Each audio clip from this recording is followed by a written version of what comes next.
ఫిబ్రవరి 20, 21, 22లో మనకు హైదరాబాద్లోని ఎన్టీఆర్ స్టేడియంలో రైతుబడి రాజేందర్ రెడ్డి ఆధ్వర్యంలో మనకు అతిపెద్ద అగ్రి షో నిర్వహించడం జరుగుతుంది. దీనికి సుమారు మనకు 3 రాష్ట్రాల నుంచి 1,00,000 మంది దగ్గర ఫార్మర్స్ రావడం జరుగుతుంది.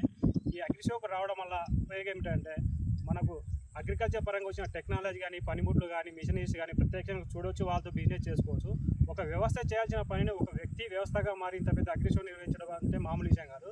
అదేవిధంగా మనకు 3 రోజుల్లో 3 సెషన్స్ నిర్వహించడం జరుగుతుంది. అంటే 3 రోజులు 9 సెషన్స్ అనేది, ఒక రోజు 3 సెషన్స్ అనేది. అంటే మనకు ఈ పౌల్ట్రీ ఫామ్ గురించి కానీ, డైరీ ఫామ్ గురించి కానీ, అదేవిధంగా మనకు తేనె అంటే ఏ విధంగా సాగు చేసుకోవచ్చు, మల్బరీ గురించి కానీ, అదేవిధంగా మనకు పుట్టగొడుగులు ఏ విధంగా సాగు చేసుకోవాలి, ప్రతి ఒక్క అంశం మీద డైలీ మనకు 3 సెషన్స్ నిర్వహించడం జరుగుతుంది. అంటే మన ప్రత్యక్షంగా ఒక వ్యక్తి అనేది మనకు అగ్రికల్చర్ పరంగా అంటే ఉత్పత్తి మనం పండించి దానికి ఒక విలువ జోడించి మార్కెట్లో ఏ విధంగా అమ్ముకుంటుడు, అంటే సొంతంగా బ్రాండ్ చేసుకొని, అంటే సపోజ్ మనం ఒక మిర్చిని అదే డైరెక్ట్ అమ్మితే ఒక రేట్ ఉంటుంది. అదేవిధంగా మిర్చి మనకు పౌడర్గా చేసి దానికి ఒక వాల్యూ జోడించి మార్కెట్లో అమ్మడం వల్ల దానికి ఒక వాల్యూ ఉంటుంది. అదేవిధంగా మ్యాంగో డైరెక్ట్ అమ్మడం వల్ల ఒక విధంగా ఉంటుంది. అదేవిధంగా దాన్ని పల్పి వేసి దానికి ఒక వాల్యూ జోడించి మార్కెట్లో అమ్మడం వల్ల దానికి ఒక వాల్యూ ఉంటుంది. సో ఇలాంటి ప్రతి ఒక్క అంశాలు మన అగ్రి షోకు రావడం వల్ల నేర్చుకోవచ్చు. అదేవిధంగా ఆదర్శ రైతులు కలవచ్చు.